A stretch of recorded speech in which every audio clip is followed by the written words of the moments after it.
Welcome to this Monstrous Flesh podcast miniseries, Monstrous Flesh Summer Camp. Bring your marshmallows and your sleeping bag as we huddle around the campfire to discuss some of the sweatiest and most bloodthirsty summer horrors. Hi, I'm Clelia, one of your camp counselors. Hi, I'm Meg, one of the other camp counselors. In this miniseries, we are diving into a summer of screams. In the second episode, we found ourselves in Camp Arawak with Sleepaway Camp. Ooh. Oh, this is quite the one to discuss. This should be a really exciting one. So I don't even know where to start, but would you like to give us a little synopsis to get us in the zone? I will. So Angela Barker, a shy and introverted adolescent girl, is sent to camp with her cousin. Bullying, pranks and teenage cruelty abound as Angela tries to survive the summer. But soon those who've wronged Angela start to get their brutal, bloody comeuppance as a killer starts to stalk the bunks and shower blocks of Sleepaway Camp. This is perfect. Yeah.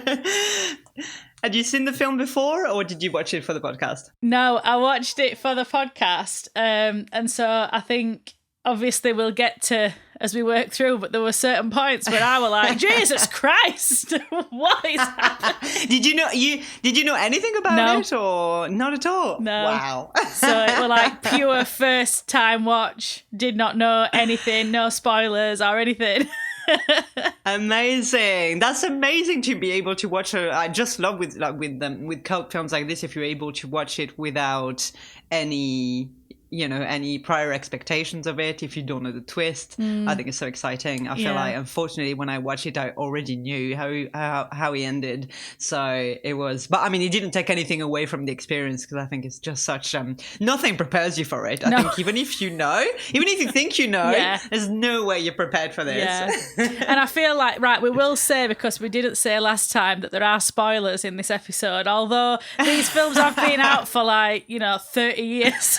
So. Yeah, exactly. And I would say, I mean, we always say, if you haven't seen the film, then, please, we're going to say it right now. If you haven't seen Sleepaway Camp, really is the kind of film that, you will enjoy listening to this episode a lot more if you've actually seen the film before. So. And you can watch it on YouTube, can't you? Yeah, it's on YouTube. No excuses, people. Exactly. YouTube has been saving this season a lot more than we expected, right? Because some of the films that we're going to cover, we've actually found that they were quite difficult to source. Yeah. So thank you, YouTube. YouTube saving the day once again. Oh God! Right. Well, shall we get into it then? Let's get into it. I mean, there is a lot to discuss, and I'm really interested in your take on it as well, because I think it's very easy to look at it both ways. I think there's a lot of controversy around the film and how you can read it. And I mean, there's so much that is so wrong with this film, but let's get into it, and let's get started with a few production details on this. So it is the first film of and as far as I know, kind of the only film really of writer-director Robert Hiltzik, who in 1983 was a New York University Film School graduate, and decided in his second year that the best way for him to get into the movie business was to write, produce, and direct his own feature film. And obviously, as we know, horror is a genre that is extremely, or not extremely easy. I mean, I actually think it's quite difficult to make a good horror film, but obviously in terms of budget, it's easier to make a horror film, and certainly at that time it certainly was.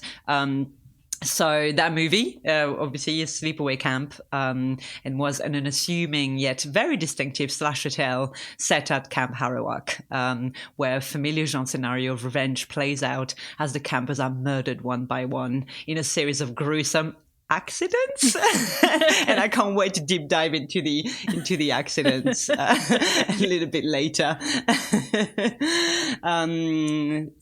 I don't know if you've come across the film. Sorry, I'm getting a little bit muddled up, but the film was, as I said, it was kind of a cult film. It is a cult film, but for a number of years it was, a film that was quite difficult to get your hands on. But thankfully, in 2014, it was released in Blu-ray. And it also features a making-of documentary, aptly titled "Meet Me at the Waterfront After the Social."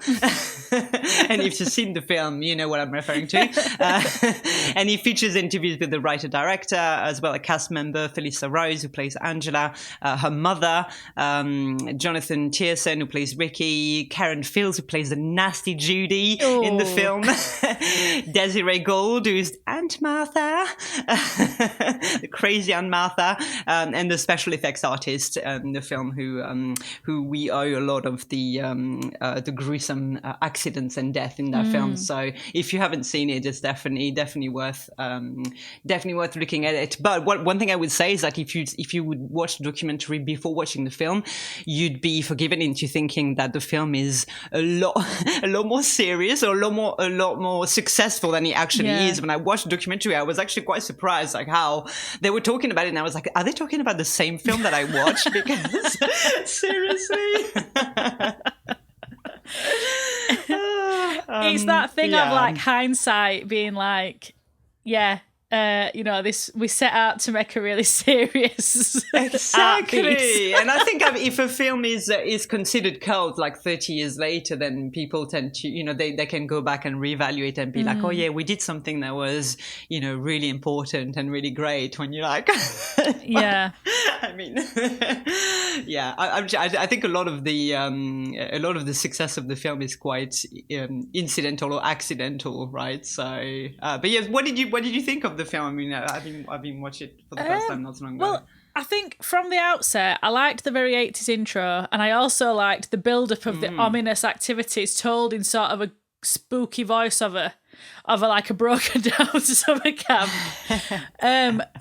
But like the opening scene, so when we see the horrific boating accident, like it were really horrible, because you're like, no, stupid, don't let this idiot drive a speedboat. She don't know what she's doing. Definitely. It feels to me that she would have had a lot of time to turn around. But that is the true murderer of this film. The first serial killer we encounter is that girl in that speedboat, because there were no way she did not have time to swerve. She just went, let's see what happens. But I also liked, as everyone will know now from my criticism of Friday the 13th, that it did open with 8 years later, not the present. Thank you for that. Another present day. Yeah. Give me a proper time frame, please. I did like that. But that woman who plays that auntie, she's chewing the scenery. My God, I didn't know what I was watching. I thought, what is this woman doing? She's like hysterical from start to finish. I know, it's so bizarre. And actually, this is what made me smile in watching the documentary, because the actress is interviewed, and she says that it's completely, when she read the script, when she read those lines, she was like, it's so bizarre, but that the director insisted that this is how she played it. Yeah. And she really wanted to walk away from the film, because she was like, this is just never going to work. And yet it just kind of makes the film, though. But she's unforgettable. It is unforgettable, absolutely. But I just think it's such a difference in tone from everybody else around her. Like, everybody else is just really normal, just sort of, going along quite. And I did read that about it, actually, that's been part of, like, the analysis of it, is that it's quite naturalistic all the rest of the time. But then you've just got her who's just, like, it just mad. It's just insane. I've never seen other acting like that in my life, ever. But memorable, yeah, I suppose. Oh, no, that won't do at all. I just love the fact that she's having a dialogue with herself the whole time. It's really, very interesting. And I think the other, stark contrast is when we first get to summer camp and you see the difference in them two men's shorts. So you've got the camp owner in his shorts to his knees and his socks pulled up, and then that other guy who I think's like head. Oh my God! And he's got like literally hot pants on, the like underpants. And to see them stood next to each other is so strange. Yeah, I mean, we did promise short shorts. I mean, obviously, you think summer camp, you think short shorts, but these are micro shorts, literally. Honestly, they are the shortest shorts I have ever seen. I swear, there's points in that when his bum cheeks are out. That's inappropriate.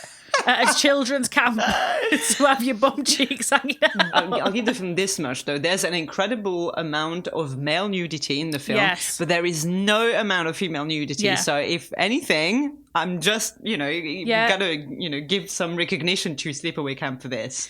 Yeah, I mean, I know what you mean, because now I think, like, even you said that about, male nudity and stuff, that maybe it were intentional, because I were really shocked at, like, when they're all running down that hill and that creepy perv who works in kitchens there and he's like, no, it's so calling shocking. Them chickens and like talking about not having pubes. It's horrible. And I was really shocked by it, because I thought, even for 80s. I know, exactly. You kind of like, it's not like, it's not like being a little inappropriate. It's completely, I mean, it's like, it's full on pedophilia, basically. It's full on disgusting criminal language. Absolutely, yeah. Because what did it say? There's no such thing as too young or something like this, and it's just yeah. And you think, who is this guy? But then thinking about it now, like, the fact that then women aren't exploited in the same way as they are in a lot of other slashers, that perhaps that were a conscious point. And I do think that, as I was sort of watching it, and I did comment on that actually and said, well, it's realistic because where do perverts work? I mean, they work, they do things like that, don't they? So it's quite a realistic interpretation, which I think if you look at it that way, it does give it like a sort of a gritty sense of realism that maybe is missed if you first just watch it as just a camp sort of slasher, 80s, sort of thing. And I mean, apart from, I will say this, I know that, women weren't necessarily very sexualised in it, but the fact that Judy's only plot point is that she's really awful and she's got tits, I found a bit weird. And meets the most terrible, I mean, like, her death is like literally the most shocking thing. Like, it's just, I just couldn't believe it. So. Yeah, I couldn't believe it. I mean, I do think that, obviously she's set up as like the antagonist, isn't she? She's like the main bully. Her and Meg, I take personal offence to that Meg was so awful. What makes me laugh is that when Meg introduces herself, she says, "I'm Meg, M-E-G," which I was like, how else are you supposed to write it? Like this? How else are you going to spell it? I don't think it's difficult. No, yeah. But like, the thing with Judy, so she's set up as, so her main plot points are she's antagonist and she's awful. She's obviously 29. Obviously about 29. Exactly. Maybe that's why. Like, she doesn't want to be at camp. Like, that's like... No, she don't want to be at camp. She's like, I'm 29. I'm here to cause problems. Like, that's what she's there to do. But I also did like that later on in film, like, she were kissing that guy who were way too old to be kissing apparently 13-year-old Judy. But then she were like, you're kissing shit. And I thought, good for you. You would have gone far if obviously what then happened didn't happen. Like, good why'd you for kiss you so for being wet? like, you know what? Yeah, why'd you kiss so She does wet? have the best one-liners, though, I have to admit. Like, I love her beachy energy. Like, I am a little bit team Judy. I just think as bullies go, like, she's just fucking hilarious, so... And also, when I was watching it with my partner, he went... Which is not like him at all to notice. He went, fucking hell, her hair's dry. And I was like, yeah, then she was drying her hair. I went, that's the real danger here. Her hair's going to combust. Like, it's very 80s. It's very like moosed. Big moosed hair. And then, so it is like a time capsule, this film. Both with the micro shots, the big dry sort of, of a processed hair. Very, But... I mean, so I do think on one hand it is good. It's not like doing a lot of sort of sexualising women, apart from it being very clearly by the bad guy. But then also, like, Judy's got tits, so everybody likes her, which I suppose is quite a realistic experience for teenagers. Oh, Judy's blossomed since last summer. It's like all this stuff about her. It does have I do feel like it does have a sense of reality, as in kind of like, children, pre-teenagers are quite crass, and so. Yeah. But interestingly enough, actually, so the film was it was filmed at the summer camp where the director used to go when he was a child. So he said he knew it like the back of his hand, and put a lot of his own experience at camp in this film, which is so disturbing, right? I was like, I hope that it doesn't mean that the cook is based on, What a pervert. Exactly, but that's not a massive stretch of the mind. I mean, like, to imagine that, right? No. So, well, no, I mean, and that's what people like that do, isn't it? Like they try and get jobs at summer camps, I guess. But yeah, I mean, he is awful. I thought, if it's like this all the way through, I can't watch it. Like, he was so horrible. And then when he got her in that cupboard, in like pantry bit, and he was just like unfastening his trousers, and I thought, what am I watching? What am I going to have to watch for this podcast? Stop!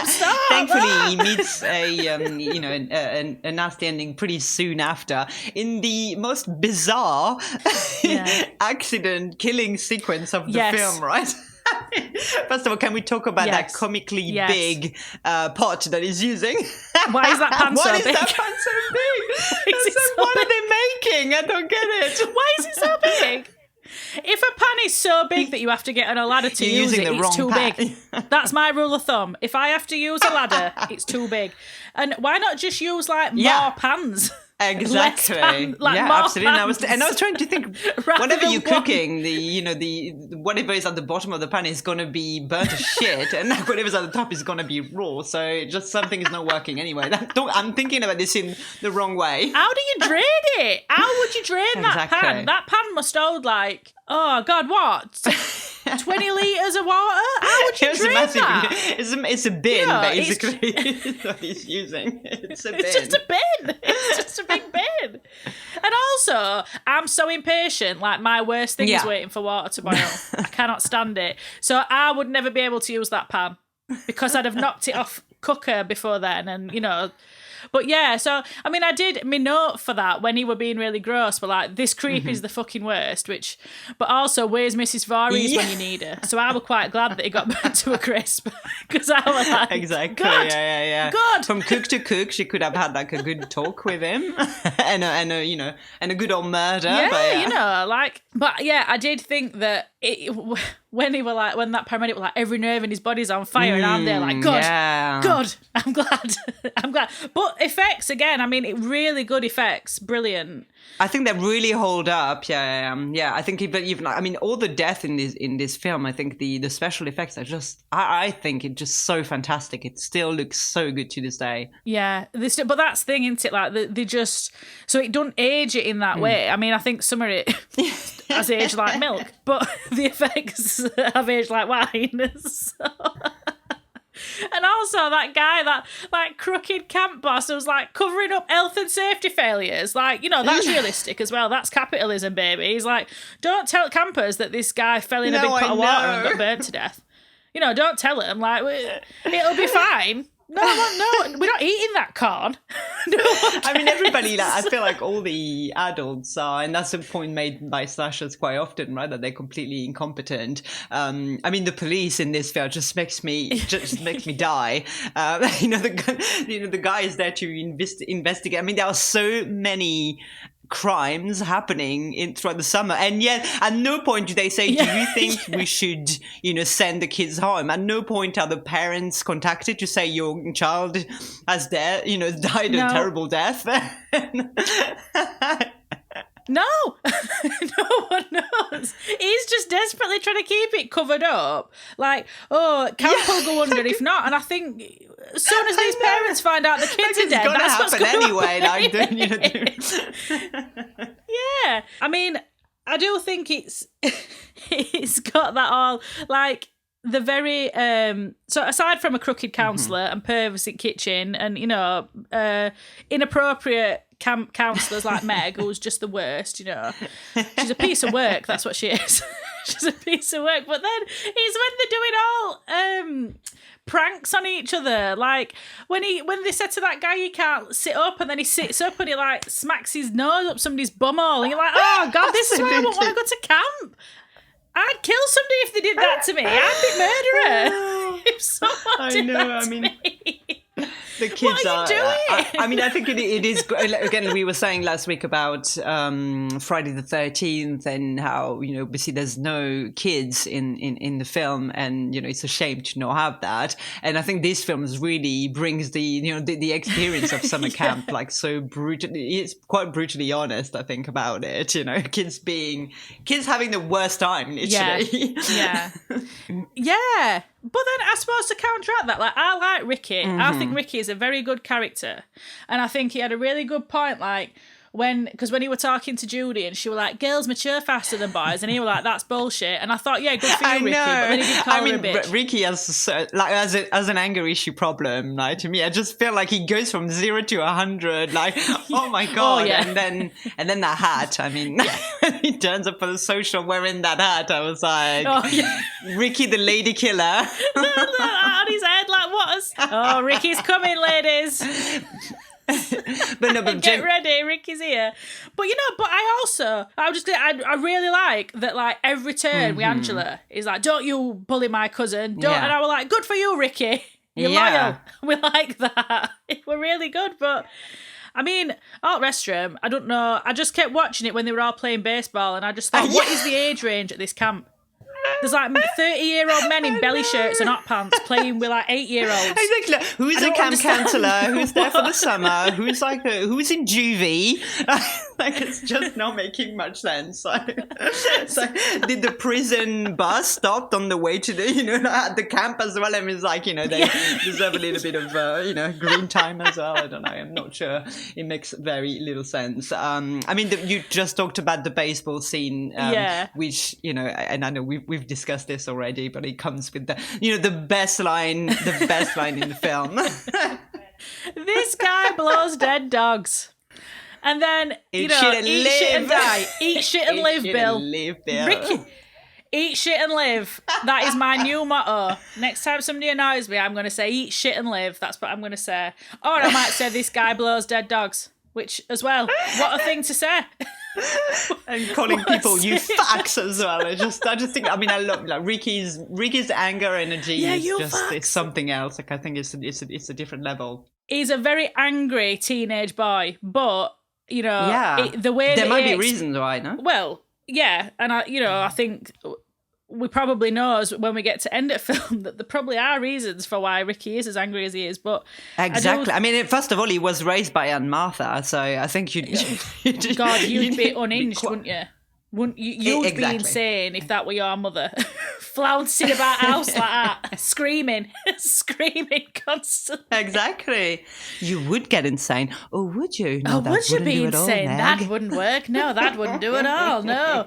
Oh my God.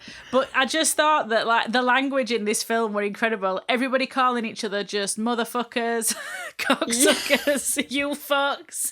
It's just the language from these teenagers. Yo, Angela, why are you so fucked up? That was one of my favorites. I just love, like, that poor girl is there eating a snack, like, literally bothering no one. And there's two guys come out, to be like, let's go talk to her. Yo, Angela, why are you so fucked up? It's like, just also, like, she's not talking. Leave her be. What's she doing? She's not hurting anybody. I would be Angela. I'm like, I don't want to talk to you, docs. Like, I don't want to talk to you. I don't want to be here at this summer camp with, like, 30-year-old Judy sharing a bunk with me. This is weird. Angela's got the right. Angela's just like, don't want to talk to none of you.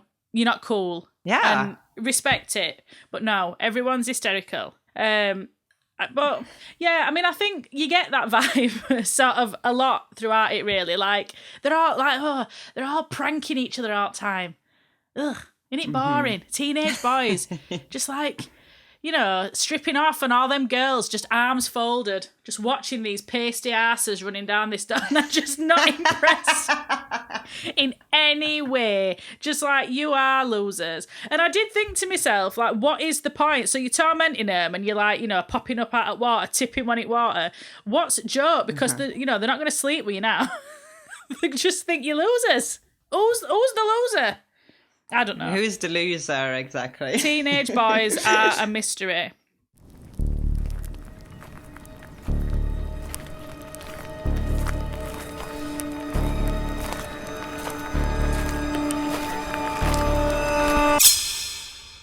Let's talk about the relationship between Angela and Ricky. I mean, we've touched up on that a little bit, and the fact that he's very protective over her. There's many theories, obviously around it. I mean, we're gonna have to spoil the ending of the film quite soon, obviously, as we touching on that. But I thought what was really beautifully portrayed. Actually, I think Angela is a very interesting character, and I think the way that Felissa Rose plays her is also very authentic from a point of view of of being somebody who's very repressed, somebody who's obviously been living up to that point a life of being confined to and shoved into something into a role that they that we don't know if they had any saying into into belonging to. So from that point of view, I think it's really interesting. I was wondering what you made of it. I think that, I think Angela and Ricky's relationship is really lovely, and it's really nice to see a non-sexual relationship between, a man, a boy and a girl, a man and a woman, I don't know, they're at that sort of adolescent age, aren't they? That is supportive and loving and kind. Like, he's very kind to her. And he's very, and he obviously knows that she's been through a lot, and it makes you wonder, as you say, how much he knows about everything else, but he sticks up for her and he defends her, and he's sort of always got his eye on her to make sure she's all right. And it's really nice to see that in a relationship that is, I suppose it's a sibling relationship really at that point. I mean, they've grown up together, haven't they? And it's very lovingly portrayed, I think. And I also agree, I think Angela as a character is so interesting. And so, I mean, the sort of the actor who's playing her is so soulful, like, because she doesn't speak for a lot of film, it's just her eyes, she's just like watching people, but she's engaging, like you want to see so I mean, we may as well just spoil it ending, aren't we? Do you want to do it, or shall I, Clelia? I mean, go for it. For me, I was really shocked. Like, I thought Angela were the killer for most of it. I thought it was going to be Angela, but I did not expect that ending. So I think that were very very well done, and I think I can imagine seeing that for the first time when film came out at that sort of time, that were a really shocking ending. Absolutely, yeah. So obviously we find her at end with that horrible knobhead, what's his name? Creepy teen boy who's trying it on with her all the time. Whatever his name is. We don't... whatever his name is. I can't remember now. Yeah. That one, little creeper. Decapitated. And she's covered in blood, and then stands up and turns around. And I mean, to see like full frontal nudity, I thought I was like, oh, and I suppose how else could they have got that point across without it? But I did not, like, it were really shocking to see that Angela, that obviously it weren't Angela that had died, it were Peter that had survived, not Angela. That's so right. Angela were killed at the beginning, but then Mad Aunt Martha, who was meant to be a doctor. What sort of doctor is this woman? Yeah, what sort of doctor, exactly. This is what... I think she calls herself doctor. This is what she's done. So Peter has been forced to live as Angela, and obviously then, I know there's a lot of criticism of it, and I were reading some of it today because I really wanted to understand the criticism of it, because I understand it. But I also, from me watching it, felt that it were very ambivalent for me. It felt like it were never really, it was sort of saying on one hand that if you force someone to live a truth that's not theirs, that can have negative consequences and potentially violent consequences. But I can also see how that could be interpreted as that narrative about, anyone who exists outside of this cis heteronormative, context is dangerous. I can understand both sides of that argument. And what are your thoughts on that? It's a difficult one. Yeah, well, very much. It's a very difficult one. And I think when I first saw the film, and because I knew the ending already, I think I went in it with probably the former attitude that you were describing, as in, more the attitude of like, how can they have that ending and it being a poignant statement about transgender, basically. But actually, upon, rewatching the film and, reading a bit more about it and actually contextualizing the film, and, when we talked about the fact that, there is only, male nudity, and it's very about, and there's that, the gay relationship of, between the dad and his lover at the start, and there is that scene where the two children are playing swapping gender roles. There's this flashback where you see this, and I think the film is really, it's difficult. You can't say, it's got a positive message. I don't think it's about this, but I think it is about demonstrating that, one way or another, that, if people are, forced into the wrong body, the wrong identity, then this can only have, negative consequences on them and on the world around them. So, I mean, that's definitely a reading that I think is way more powerful of the film, rather than thinking, it portrays, trans people in a really bad light. Actually, I was thinking about. I rewatched the Insidious films this month, and the second installment of the film series is, I'm pretty certain, might have been influenced by Sleepaway Camp, and it goes into the backstory of one of a minor character from the first film, but the Bride in Black, who's who we find out his mum forced him to dress as a girl, and then he became a killer, and I was like, this is so they took the premise of Sleepaway Camp and just really went with the surface level story. Yeah. And and then turn it into something monstrous, kind of equating trans as monstrous, which is so wrong and so easy to do, and so it's so boring. It's such a boring trope, basically. Yeah. Frankly, where Sleepaway Camp, I think, can be read in loads of different ways. And I think there is so much queerness in Sleepaway Camp that I have a really hard time to believe that this was done maliciously from the people who made it. Yeah, and I think as well, it's it's like Buffalo Bill is a terrible representation, and so I think there are a lot of really harmful and really negative stereotypes and representations in film that really, and like you said, that are very one-dimensional, that are very surface. But I think with Angela as well, I suppose it comes down to that fact as well, that when Angela is left alone, nothing happens. Angela's not setting out to hurt anybody. But exactly. And then you hear, she don't shower with everybody else. And at first you think, is it because she's still traumatised because of being in water, what happened, when she was a child. So there's a lot of stuff going on for Angela, that she's obviously a very traumatised person, because she's had a lot of really, really horrible things happen to her in a short, she's only a teenager. But I think there's something to be said for the fact that the people that, so like this guy, the guy who she kills at the end, it's because he's being very, very sexually aggressive towards her. Exactly. And she's kept saying, I don't want you to take my shirt off. I don't want you to do this. But he'll not put yourself on me. And so... Exactly. And so I think, again, there's also another layer to that about... I don't think it matters that Angela... it matters because it's a horrible thought, the idea that someone would be forced to live like that child abuse would be going on is awful.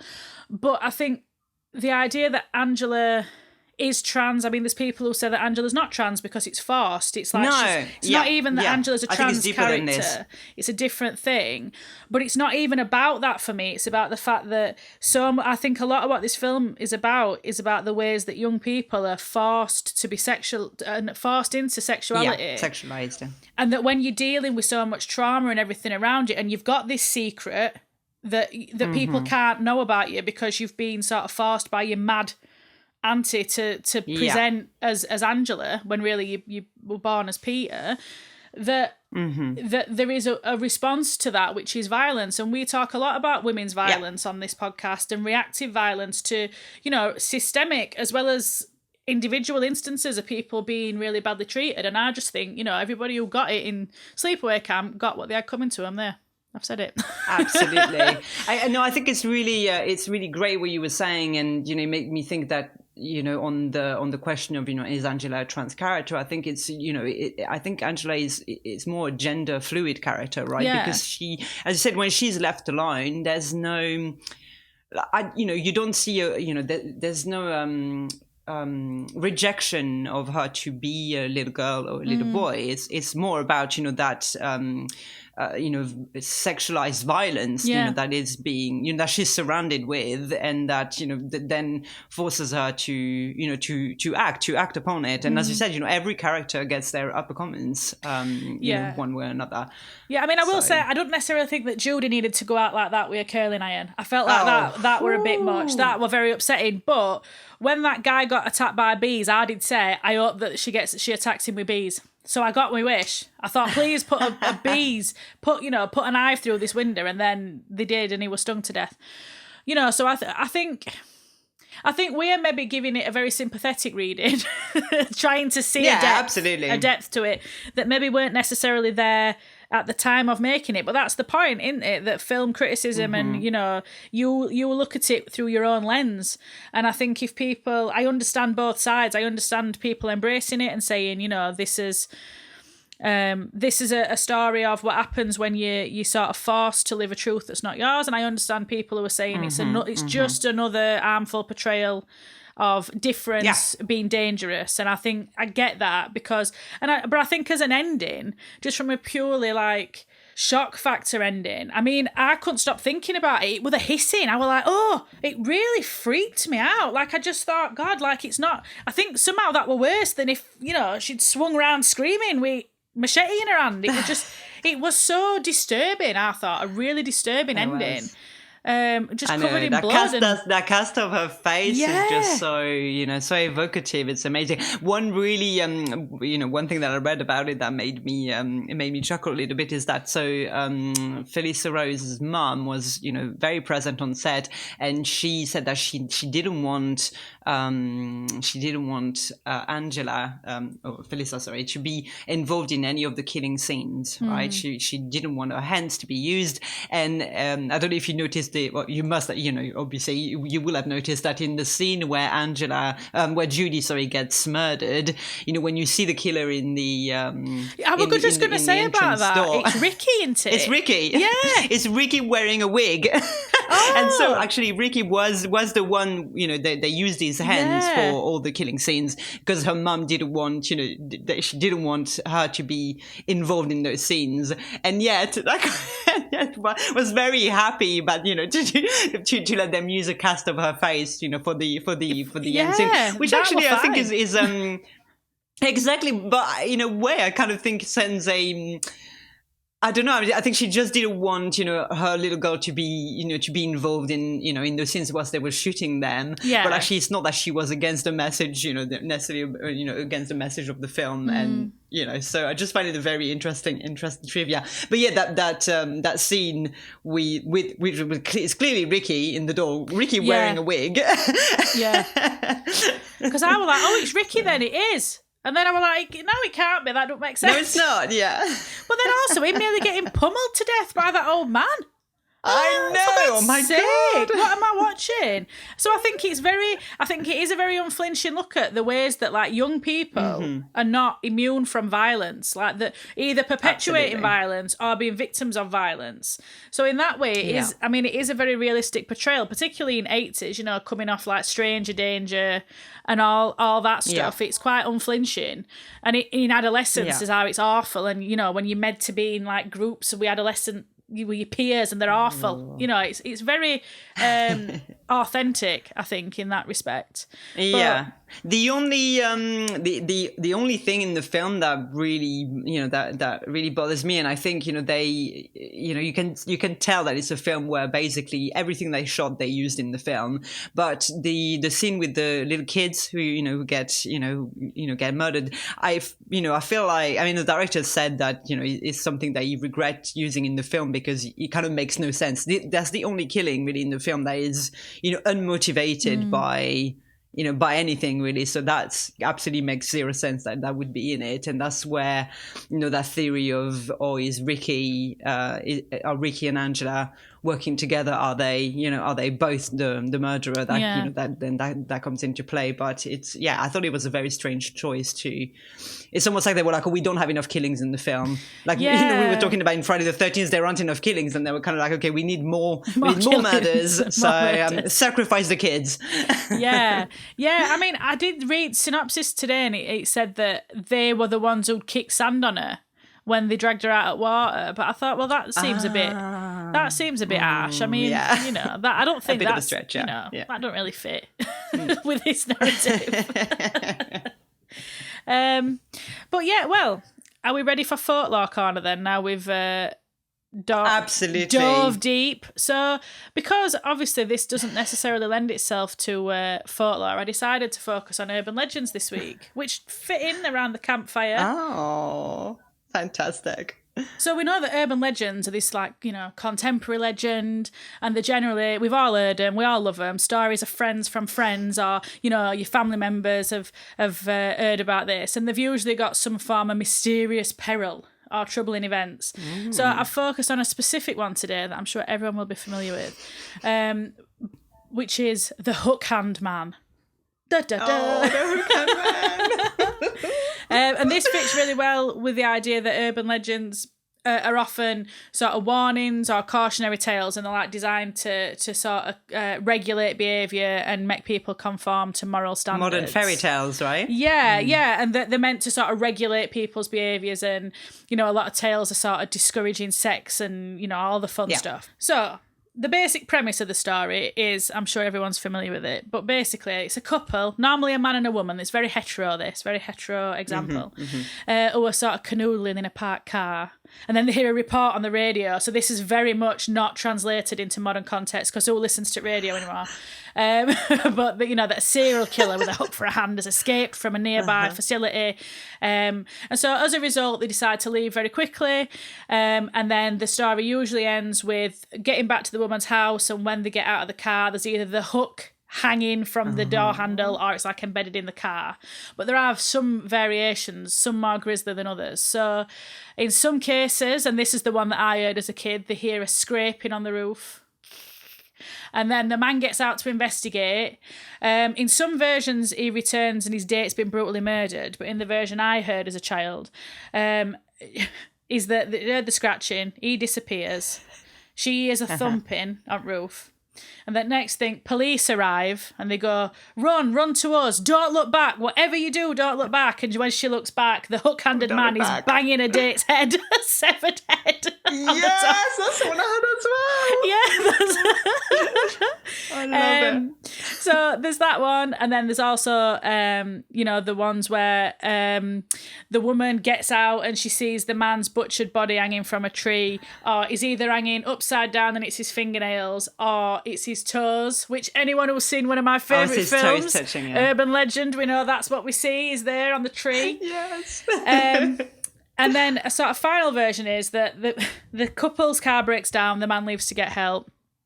She falls asleep, and when she wakes up, there's some horrible man looking through a window at her, and she's like, oh no, this is terrible, but it's all right, the doors are locked. And then the man raises his hands, and in one hand is the date's severed head, and in the other hand is the car keys. So great. I think that it's something I'm sure everyone's heard some version of. But it's interesting because the first known publication of this legend, actually, so what folklorists do quite a lot, and it's something that I'm interested in as well, is that they sort of track the timeline of urban legends. When can we find first recorded example and things like that? So we know that it started in the 1950s. And origins are unknown, but it has been suggested that it's linked to, or partially inspired, I should say, by the Texarkana Moonlight Murders, which occurred in 1946. So if anyone's not familiar with those, it's a series of sort of 4 instances of unsolved murders, I should say, that took place over a 10-week period that left 8 people injured, 5 people died out of these 8. So it were couples parking in quiet lovers' lanes, again, always a male and female pair is how it's termed in the folkloric literature. So a man and a woman parked on quiet lovers' lanes on weekend nights, and they were targeted, and they were attempted murders and also murders. So 5 people died. So these were unsolved and still unsolved to this day. It caused a massive hysteria at the time in Texarkana. And so we started to see the rise of this hook hand urban legend sort of a few years later, around the 1950s. But the first known publication of the legend occurred in November 1960 with a letter printed in the Dear Abby advice column. Would you like to hear the letter, Clelia? Yes, please. So, Dear Abby, if you're interested in teenagers, you will print this story.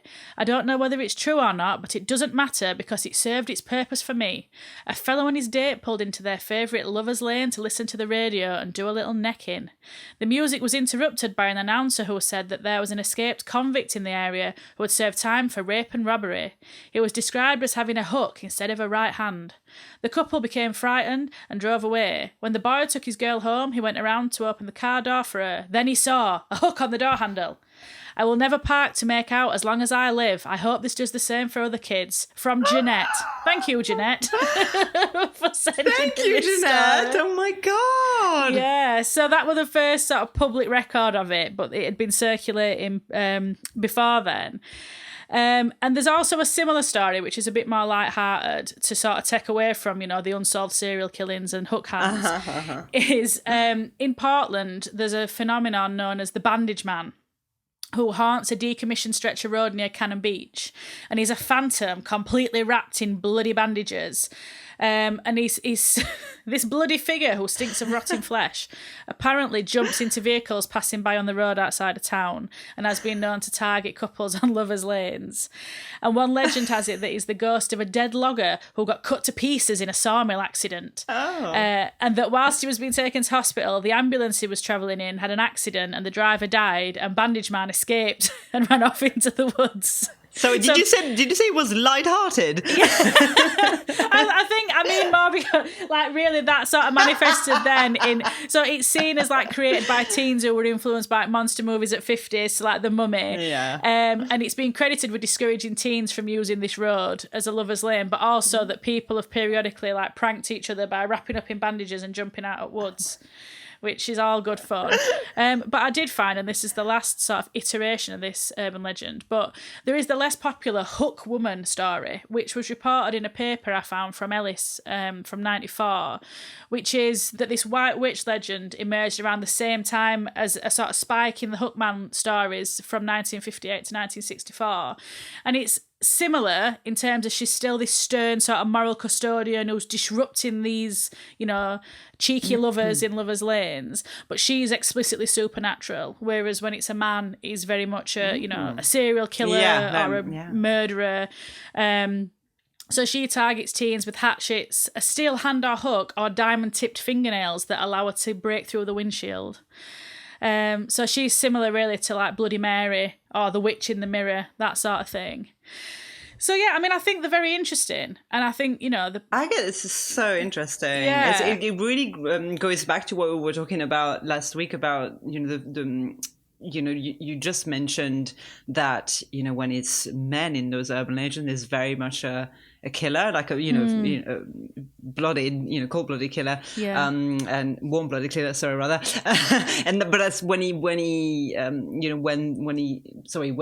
footlaw is around a woman, it's more supernatural, right? It's most about the romanticization of of women as as those creatures rather than. I don't know. It's very interesting. There's definitely something to explore. To explore in this, why. Mm-hmm. Yeah, I really think so, because I suppose it comes back to that idea about, in sort of Japanese folklore and urban legend about women who only really become powerful when they're dead. So then the ghosts and they've got all the power they didn't have in life. And I suppose if we think about when these legends were most popular in late 50s, early 60s, for the idea that a woman would be capable of killing is seen as unimaginable. But if she's a witch, then yes, exactly. she's a Then ghost, she's allowed this power. Yeah. Whereas for men, it's like not impossible to imagine like a violent. No, exactly. Yeah. It's like women have to transcend life in order to transcend their, their assigned gender roles, right? So yeah, it's Absolutely. it's fascinating. It's really interesting, and I think it's positioned quite often as like this is meant to disrupt young people's sexual experimentation, and that this maniac with his hook for a hand is like, this moral custodian who's disrupting that. And it is effective in that way. I suppose it highlights the dangers of, dark nights in secluded locations. And I think particularly after the Texarkana unsolved murders, which were very widely publicised, I suppose you can understand how that fear sort of spread to other towns and other places. But actually, someone in that same paper from Ellis, they interviewed some students. So they asked them to tell them the story, what did you hear? And spoke to one woman who said that the morality element of it sort of combined, it will like made it like a thrill. It will like this illicit sort of thrill attached to it. So it doesn't necessarily seek to alter that behaviour, but it seems to be like a way that young people can sort of interact with these social taboos in a way. Like they can either violate it and risk the hook-handed man, or they can respect it and be like, oh, I'm not at risk, or somehow sort of compromise with it. And like these stories like inspire fear first and then a curiosity, and then you can decide, am I going to break this taboo, or am I going to be good and I'm not going to risk hook hand man, or it's I think they are really interesting, the sort of purposes that they serve. The fact that I heard that story as a child, like a young kid, sort of early teens probably.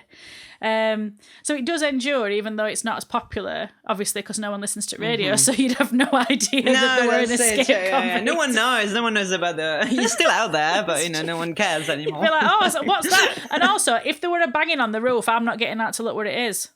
I don't want to know. Thank you. No. Just driving away. It's like when people knock on door and I'm not expecting them, don't bother. I'm not answering. Exactly. But what have we got recommendations then, Clelia? What would we recommend to people if they liked or didn't like Sleepaway Camp? Yeah, if you like, whether you like it or not, basically. I've got some very diverse recommendations. The first one is a comedy, actually. If you haven't seen it, Wet Hot American Summer on Netflix. Which is pretty much a spoof of Sleepaway Camp, and was, admittedly inspired by this and any other camp horror. So it made me giggle remembering this. So on second place, I would recommend Carrie, obviously, about a very repressed character and how that leads to violence. I mentioned it earlier in the episode. Insidious 2, as I said, which focuses on the backstory of a minor character in the first film, The Bride in Black. But actually, I think it would be really, for people who weren't convinced by Sleepaway Camp, I would say compare it to a more contemporary example of it. And I think it is well worth putting those two films next to each other, and contextualizing. The Sleepaway Camp was in 1983. Insidious was, I don't know, like in 2010, whatever. And they say two very different things, and I think that's really interesting. The documentary that I mentioned at the beginning, as well as The Waterfront After the Social, is available on YouTube. And if you love Sleepaway Camp, then definitely watch it, because it's got some like great little nuggets. My last recommendation, which might be a bit weird, but I rewatched it last week, is Creep. Oh yeah, which might seem like an odd one, but I thought character who pretends to be something that something they're not, with with terrible consequences. I thought would be and this sense of awkwardness, easiness that run throughout the whole film is very much on par with Sleepaway Camp, I thought. So I mean, I love Creep, and I liked Creep as well. I really love it, but it's so uncomfortable. It's like bum clenching. So uncomfortable. I know. Well, I did say. What about you? I did say the Sleepaway Camp sequels, but I've never seen them, so I can't attest to how good they are. Oh no. No. But then I thought if people were interested in, so I've leaned more into the urban legend representations. So I've got The Town That Dreaded Sundown, which there's a film from, I think, 56, and there's a remake, a more contemporary sort of, or sequel, I'm not sure, that sort of explores the social impact of the murders. And then I also had Urban Legend, because any opportunity I get to talk about that film, I will take it. Of course, absolutely. Oh my God, it is one of my favourite films. I love it so much. Oh, it's my favourite. And then also, sticking with the Hook theme, I've got Candyman. Both iterations. Yes, great. So yeah, they were mine, leaning more away from the film, leaning into the urban legends. Away from camp and more into urban legends. Yes. But yeah, no, I think that's excellent, definitely. Yes. I obviously thought of, did wonder how much that urban legend actually influenced, Candyman, both iterations. Yeah, well, and that's really the thing. Great. I mean, Helen Lyle, that's what she does, isn't it? She's like a contemporary folklorist. So my career inspiration, obviously without the ending, hopefully. Yeah. Stick around to find out more. But yeah, so well, thank you everybody for listening, and we'll be back next week. Thank you so much. With another. We'll be back next week with summer more. camp slasher.